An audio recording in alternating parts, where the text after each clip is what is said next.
Nuestro dato espeluznante número 1. La acusación que quebró una amistad antes de que explotara la fama. Oye, Kenny, ahora sé que Alejandra Guzmán fue tu corista. ¿Cómo la conoces? Fue mi corista, fíjate. Alejandra era la corista joven que Kenny trataba como protegida, una especie de aprendiz en medio del caos eléctrico de la banda. Pero una tarde, sin cámaras y sin público, Alejandra soltó una confesión que movió todo el tablero. Le dijo a Kenny que su esposo en ese momento, Ricardo Ochoa, le estaba acosando cuando nadie veía. La corrí del grupo porque resulta que Ricardo Ochoa, mi ex, se la quería echar. Lo hizo argumentando que Ochoa era el productor del disco y el director musical, mientras Alejandra era solo la corista. Pero yo digo, pues también a lo mejor fue culpa mía, pues le llevé el banquete a la casa. Esa explicación no calmó nada.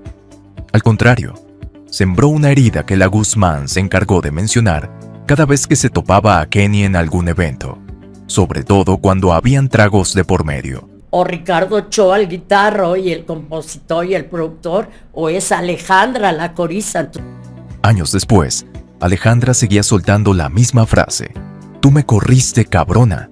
Para muchos, ese episodio fue el inicio de una cadena de pleitos, resentimientos y secretos que marcaron la relación entre tres figuras que después serían parte de historias todavía más turbias. Ese fue el primer incendio, y lo peor es que no fue el último. Nuestro dato espeluznante número 2.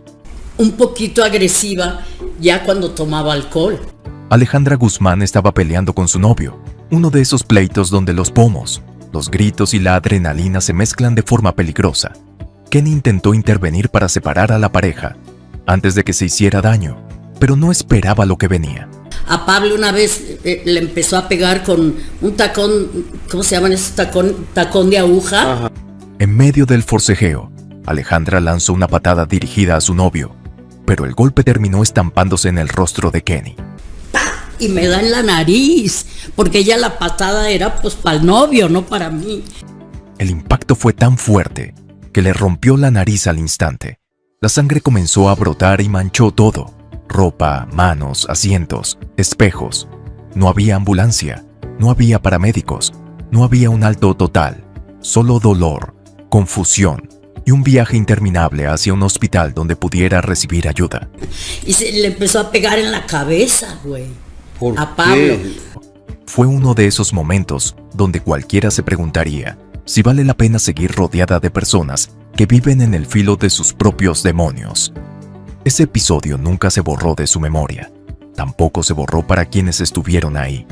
Y desde entonces, cada vez que se hablaba de la relación entre Kenny y Alejandra, esa historia salía flotando como recordatorio de que en el rock, a veces, las heridas más profundas no se ven desde el escenario. Nuestro dato espeluznante número 3. Kenny le diseñaba la ropa a la Guzmán, pues ella se encargaba de hacer vestuario para espectáculos. Según dice Kenny, la ropa que usa Alejandra Guzmán en los shows ahora no está chida, pero como ya no son amigas, entonces por eso Alejandra ya no la busca. Nuestro dato espeluznante número 4. Silvia Pinal acusa, Kenny responde, y la bomba mediática explota. Cuando se supo que Alejandra Guzmán había dejado la banda de Kenny, las versiones empezaron a viajar por todos lados. Pero la más dura de todas no salió de un reportero ni de un promotor, salió de la mismísima Silvia Pinal. La actriz aseguraba que Kenny le vendía sustancias a Alejandra. No era un rumor anónimo, era una acusación directa de una de las figuras más influyentes del espectáculo mexicano. Al enterarse, Kenny no guardó silencio, no se escondió y no suavizó el golpe. Respondió diciendo que Silvia era una estúpida por creer semejante cosa. Lo dijo con ese tono que siempre la ha definido, sin filtro, sin miedo y sin pedir disculpas. También aclaró que jamás ha probado nada que altere los sentidos. Ya saben, banda, de qué hablo, que lo suyo es el vino tinto y que la acusación no solo era falsa, sino absurda. Ese intercambio abrió un frente mucho más grande. Si la relación con Alejandra ya estaba dañada, ahora las miradas apuntaban a un conflicto entre dos generaciones. La rockera que se abría paso a golpes en una escena machista, y la figura de la época dorada que veía en Kenny la raíz de los problemas de su hija. Dos mundos chocando sin intermediarios. Lo más fuerte es que esa frase de Kenny no se borró jamás. hasta hoy sigue siendo citada como una de las respuestas más duras que ha dado alguien del rock a una leyenda del cine mexicano, un choque frontal que todavía divide opiniones. Nuestro dato espeluznante número 5. La cadena de infidelidades que destruyó su primer matrimonio. La historia con Ricardo Ochoa no solo estuvo marcada por música, producción y escenarios, también estuvo llena de traiciones que Kenny descubría una tras otra. Ella misma contó que lo engañó 5 veces de las que se enteró. No 5 sospechas, 5 confirmaciones. Cada una fue erosionando la relación hasta dejarla al borde del colapso. Pero las infidelidades no fueron lo peor. Con el tiempo, Ochoa cayó en adicciones que destruyeron su estabilidad y la de la banda. Lo que empezó como un matrimonio creativo terminó convertido en una convivencia desgastada, llena de silencios incómodos y discusiones que ya no tenían solución. Kenny luchaba por mantener el proyecto a flote, pero cargar con un esposo infiel, un productor inestable y una banda que dependía de él era una bomba de tiempo. El episodio más oscuro llegó cuando Ricardo fue detenido en Torreón por haberse acostado con una persona que, como dice la banda, aún no alcanzaba el timbre. Ese hecho marcó el punto de no regreso. A partir de ahí, la caída fue definitiva, no solo para el matrimonio, sino para la figura pública de Ochoa y para la versión romántica de los inicios de la banda. Nada volvió a encajar después de aquello. Para Kenny, esa etapa quedó como una cicatriz que no podía ocultar. Era la prueba de que la línea entre la vida artística y la vida personal, cuando se mezcla en exceso, termina explotando de la peor manera. Nuestro dato espeluznante número 6. La detención que terminó por hundir todo. Después del escándalo de la joven en Torreón, el nombre de Ricardo Ochoa dejó de ser el del músico brillante que muchos respetaban. La detención no solo lo exhibió, también reveló el tipo de vida que llevaba cuando la banda no estaba sobre el escenario. A Kenny le cayó como un balde de agua sucia. No fue la clásica infidelidad de camerino ni el chisme de fiesta. Fue un hecho que dejó huellas públicas y que nunca pudo desmentirse. Ese momento marcó el derrumbe definitivo de la relación y la pérdida total de confianza. Si antes Kenny trataba de sostener lo poco que quedaba, después de eso ya no había que rescatar. Tampoco había cómo separar el escándalo personal del profesional. La banda vivía gracias a Ochoa en el estudio y al mismo tiempo se hundía por la vida privada que él llevaba fuera del escenario. Muchos creen que ese episodio fue la grieta, que terminó por dividir la historia de Kenny en dos, la de la mujer que luchaba contra un mundo de machos y la de la artista que tenía que cargar, además, con los pecados de un marido que arrastraba a la banda con sus decisiones. Ese fue el cierre brutal de una etapa que la rockera jamás volvió a mencionar sin bajarle la voz. Un punto de quiebre que abrió paso a la caída que venía. Nuestro dato espeluznante número 7. El pleito que encendió a medio rock mexicano. El conflicto con Sabo Romo no empezó suave. Desde el primer comentario, Kenny soltó la acusación que incendió todo. Llamó misógino al bajista por no incluir mujeres en rock en tu idioma sinfónico. Aquello no era una queja aislada, era un dardo directo al corazón del proyecto, que muchos veían como el homenaje definitivo al rock en español. Sabo no se quedó callado. Respondió diciendo que Kenny era grosera, que no la invitaban por su actitud y que ella no era la artista que creía ser. Eso bastó para que Kenny contestara, con una frase que quedó marcada como una de las más duras que haya salido de la boca de cualquier rockera mexicana. Que se fuera a chingar a su madre. Así, sin rodeos, sin metáforas. Esa declaración fue como aventar gasolina sobre una pelea que ya estaba encendida. Para muchos músicos, el comentario de Kenny expuso un reclamo que varias mujeres del rock habían hecho en privado durante años. Para otros, fue simplemente una pelea personal que se salió de control. Lo cierto es que, desde ese momento, cada entrevista con Sabo o Kenny se convirtió en campo minado. Ninguno estaba dispuesto a retractarse. Ninguno tenía intención de suavizar nada. Nuestro dato espeluznante número 8. Alex Sintek fue integrante de Kenny y los Eléctricos y estaba tan chavo que Kenny lo andaba protegiendo, sobre todo porque lo insultaban al salir al escenario. También Alex decía que quería con Alejandra Guzmán y en ocasiones no tenían dinero para pagar hoteles, así que Alex tenía que compartir recámara con Alejandra Guzmán. Pero la Ale no le hizo caso a Alex porque le dijo que estaba muy fresita. Nuestro dato espeluznante número 9. El despido de Verónica Castro y la frase que se volvió daga. Antes de que Kenny se consolidara como la figura poderosa del rock mexicano, trabajó como corista de Verónica Castro. Era una etapa donde todo parecía apuntar a que iba a quedarse en el mundo del espectáculo comercial. Pero un viaje a Puerto Vallarta lo cambió todo. Kenny durmió con la saxofonista en una habitación donde el aire acondicionado quedó encendido toda la noche. Al día siguiente, la voz simplemente no salió. Verónica no perdonó ese error. La despidió de inmediato, sin rodeos. Para muchos habría sido una humillación definitiva, pero para Kenny se convirtió en un impulso. Con el tiempo, ella misma contó que, gracias a ese despido, no se quedó como cola de león, sino como cabeza de ratón en su propia carrera. Nuestro dato espeluznante número 10. La ruptura total de 1990 que casi borra a la banda.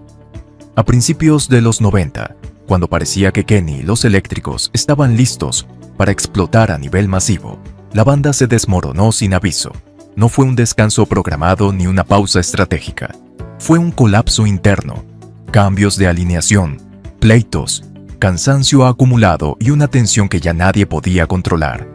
Pasaron años antes de que pudiera retomar el proyecto, con otro nombre y otra formación. Ese colapso dejó claro que el rock no siempre cae por causas externas. A veces, la guerra está dentro.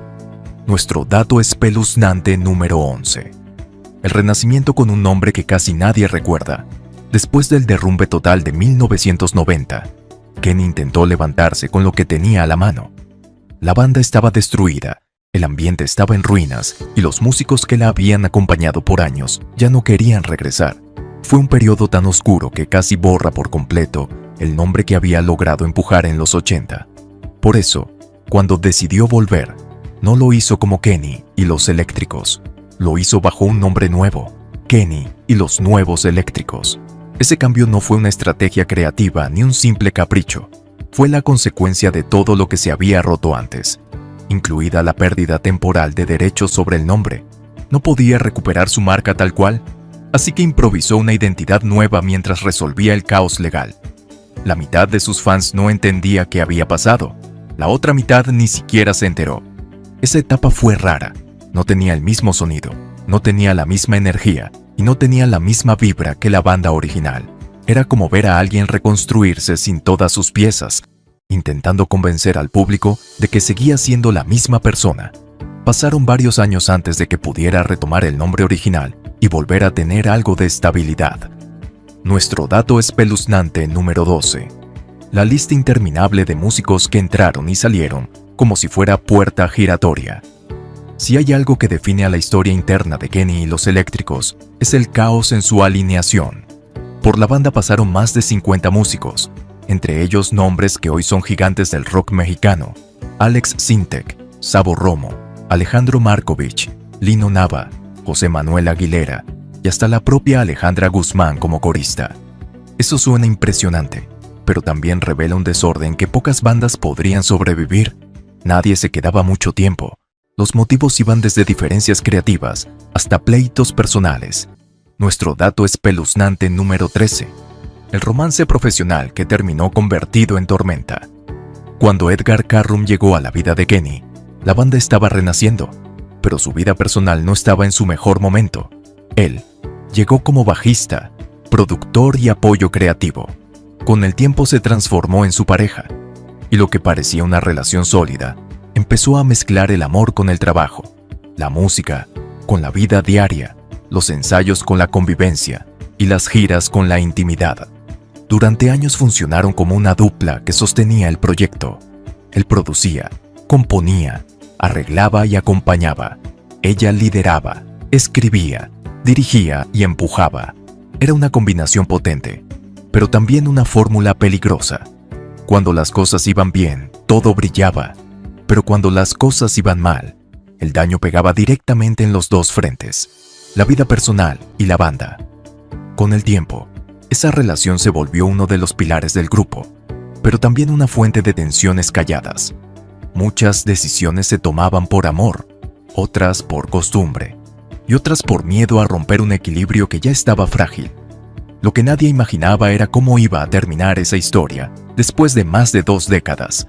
Nuestro dato espeluznante número 14.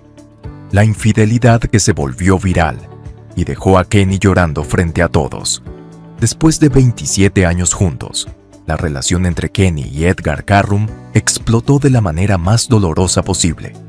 Él le confesó que estaba harto, que ya no quería seguir y que tenía una relación con otra mujer.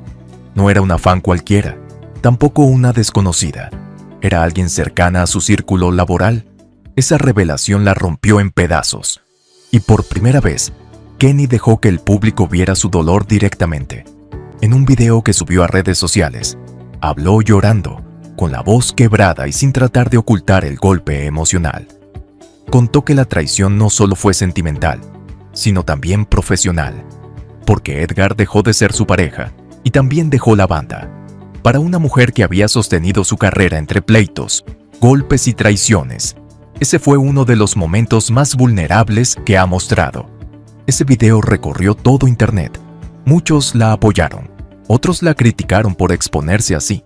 Pero una cosa fue clara: detrás de la rockera dura que enfrentaba a medio mundo, había una mujer que acababa de perder una vida entera de proyectos y rutinas compartidas. Ese llanto marcó el inicio de una nueva etapa para la banda. Una más sola, más cruda y más consciente del costo emocional de mezclar trabajo y amor. Nuestro dato espeluznante número 15. La otra mujer era la presidenta del club de fans. Cuando la infidelidad de Edgar salió a la luz, faltaba un detalle que terminó de incendiar todo. La tercera en discordia era la presidenta del club de fans.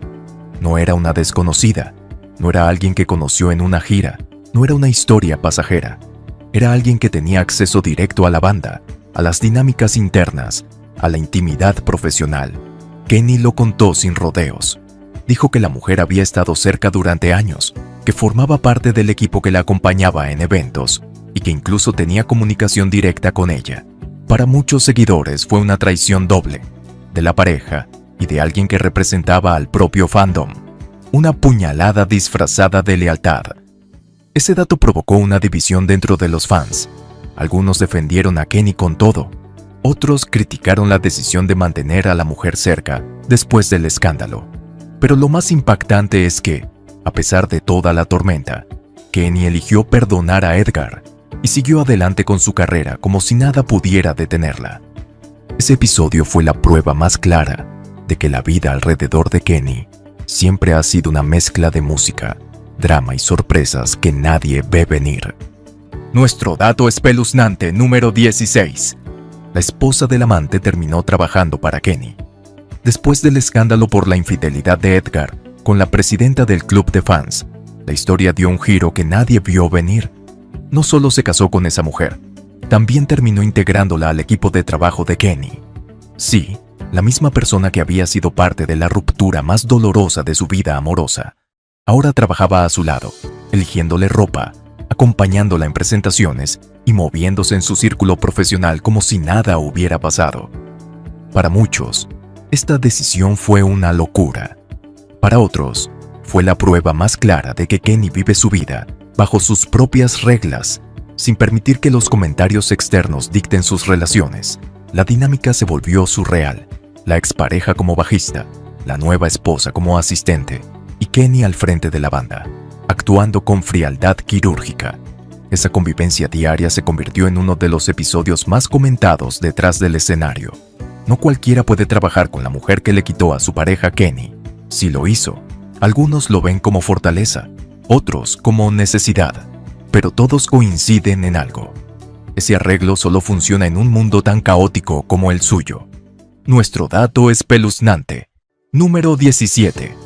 Una canción como carta pública del hombre que la traicionó. Años después de la ruptura, Edgar decidió escribir una canción titulada Perdóname, que se presentó como un homenaje para los 45 años de trayectoria de la banda.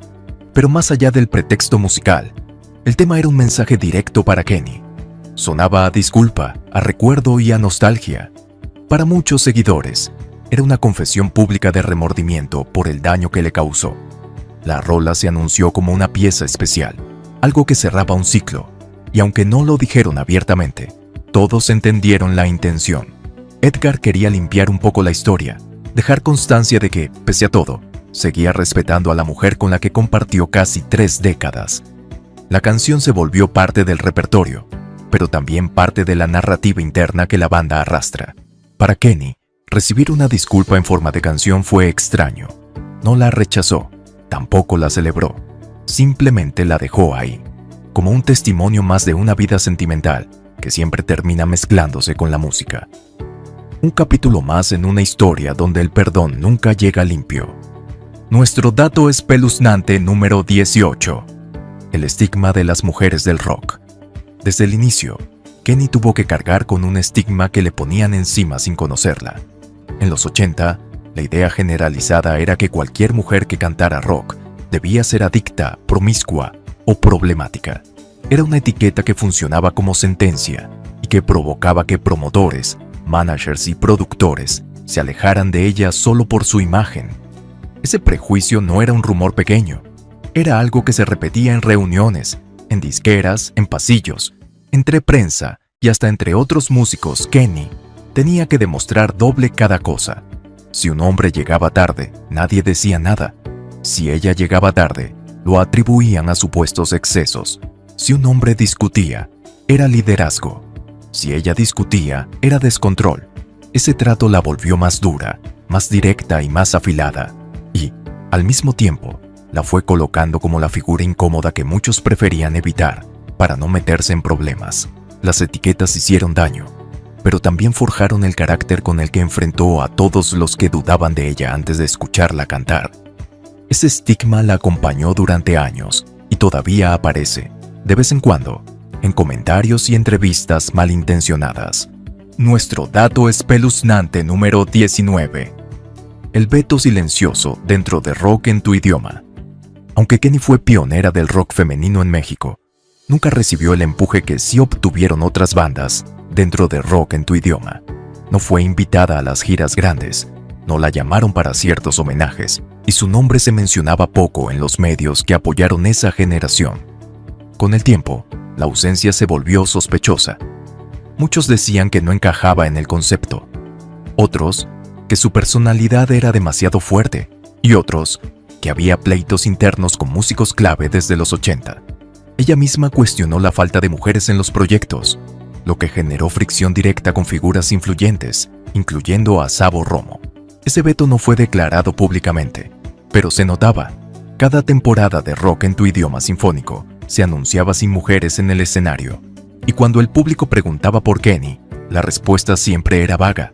Para muchos fans, la exclusión era clara. No la querían ahí, aunque había pertenecido al movimiento desde el inicio. Esa ausencia se convirtió en símbolo de todas las puertas que siempre tuvo que empujar sola. Nuestro dato espeluznante número 20. La guerra interna que pagó la banda original. Los problemas personales, las infidelidades, los pleitos entre músicos y las tensiones creativas no solo golpearon a Kenny, también destruyeron la primera alineación de la banda. Cada conflicto privado terminaba convirtiéndose en problemas de ensayo, diferencias en el escenario o discusiones silenciosas que se arrastraban por meses. La banda original pagó el precio de los errores que ocurrían fuera del estudio. Ochoa llegaba tenso, Edgar llegaba molesto, los músicos nuevos no entendían la dinámica y Kenny trataba de sostener todo sin perder la voz. Mientras otros grupos de la época construían identidades sólidas, los eléctricos sobrevivían apagando incendios uno tras otro. Esa tensión acumulada provocó la ruptura total de 1990. Fue una explosión anunciada, pero nadie quiso aceptarla hasta que ya no había vuelta atrás. Los músicos se alejaron, las presentaciones se detuvieron y el nombre quedó suspendido en el aire. Ese episodio dejó claro que la historia de Kenny siempre estuvo acompañada de una sombra, la de los conflictos internos que se comían a la banda desde adentro, incluso cuando el público solo veía luces, amplificadores y aplausos.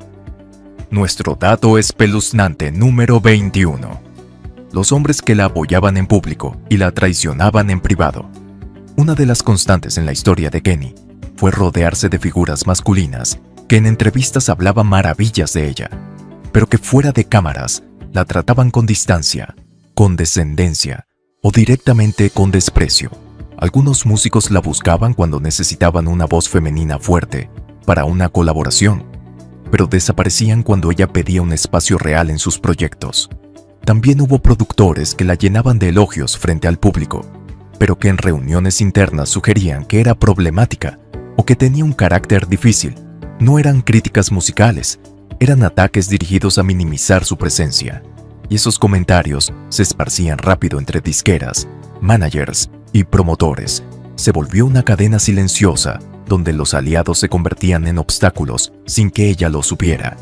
Para Kenny, cada traición era un recordatorio de que en el rock mexicano, la mayoría de los hombres podían hablar de sororidad, igualdad y respeto, pero cuando se trataba de darle un espacio real, preferían hacerse a un lado. Esa doble cara fue una de las razones por las que tuvo que aprender a sobrevivir sola. Nuestro dato espeluznante número 22. El peso del apellido Avilés en una industria que no perdona. La familia de Kenny siempre estuvo rodeada de mitos y comentarios. Su padre, Humberto Avilés, era conocido en el mundo de la medicina naturista y salía en televisión como figura carismática, confiada y polémica. Eso hizo que muchos la vieran como parte de una familia rara, mezcla de rock, hierbas, curaciones, remedios y personajes excéntricos.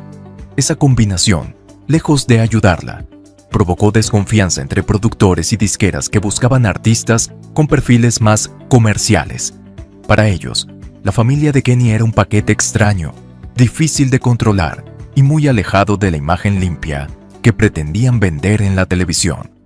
Todo esto se tradujo en menos oportunidades y más prejuicios. Lo curioso es que, aunque nunca lo admitieron públicamente, varios insiders confirmaban que el apellido Avilés era un tema incómodo para algunos ejecutivos. No querían manejar a una rockera con un linaje tan fuera de lo convencional. Esa mezcla entre música y misticismo se convirtió en otro obstáculo que Kenny tuvo que cargar sin haberlo elegido. Nuestro dato espeluznante número 23. La declaración que incendió redes y rompió tabúes. En una entrevista reciente, cuando muchos esperaban que hablara de música, Kenny soltó un comentario que en cuestión de horas se volvió tendencia. Contó que, aun con su edad, seguía menstruando cada 28 días. No lo dijo como broma ni como provocación. Lo dijo para demostrar que seguía fuerte, activa y lejos del retiro que muchos le querían imponer. El comentario corrió entre portales, programas de espectáculos y redes sociales como un relámpago. Algunos lo tomaron con humor, otros con morbo y otros con sorpresa. Pero lo verdadero fue que nadie lo esperaba. En una industria donde la edad de las mujeres se maneja como secreto, Kenny tiró ese tabú como si fuera parte del show. Esa declaración dividió opiniones, pero dejó algo claro. La rockera no tiene miedo de hablar de su cuerpo, de su edad, ni de los temas que muchos intentan esconder. Una frase bastó para recordarle al público que Kenny siempre ha sido así, directa, incómoda y sin filtros. Nuestro dato espeluznante número 24. La voz crítica, que no se cayó ante la familia Guzmán Pinal. La relación con Alejandra Guzmán nunca volvió a ser la misma, pero lo más fuerte vino cuando estallaron los problemas entre Alejandra, Frida Sofía y Enrique Guzmán. En medio de ese escándalo mediático, Kenny dio su opinión sin titubear. Le mandó un mensaje a Frida, apoyándola y diciéndole que se cuidara, y al hablar de la familia completa, soltó la frase que encendió a todos. Esa familia está bien loquita. Esa simple línea circuló por todos lados, no solo por el tono, sino por quién venía. Kenny conocía de primera mano los pleitos, los arranques y la dinámica interna de la familia Guzmán. No hablaba desde el chisme, hablaba desde la experiencia. Su comentario cayó como piedra en un estanque calmado. Generó debates, reacciones, defensas públicas y ataques disfrazados. Para algunos, Kenny dijo lo que nadie se atrevía a decir. Para otros, se metió en un problema que no le correspondía. Pero una cosa quedó clara: cuando ella habla, no lo hace para quedar bien. Nuestro dato espeluznante número 25. 40 años después, sigue viva en un ecosistema que la quiso borrar. Hay artistas que envejecen con homenajes, flores y alfombras rojas. Kenny no fue una de ellas. Su camino estuvo lleno de pleitos, expulsiones, traiciones, expulsiones silenciosas de eventos, cambios interminables de alineación y una larga lista de conflictos que podrían haber destruido a cualquiera, pero no a ella. A pesar de todo lo que vivió, sigue en los escenarios, sigue grabando, sigue dando entrevistas sin filtros y sigue levantándose incluso cuando muchos la quisieron ver fuera del mapa. Lo que para otros habría sido una caída definitiva, para ella se convirtió en una razón más para continuar.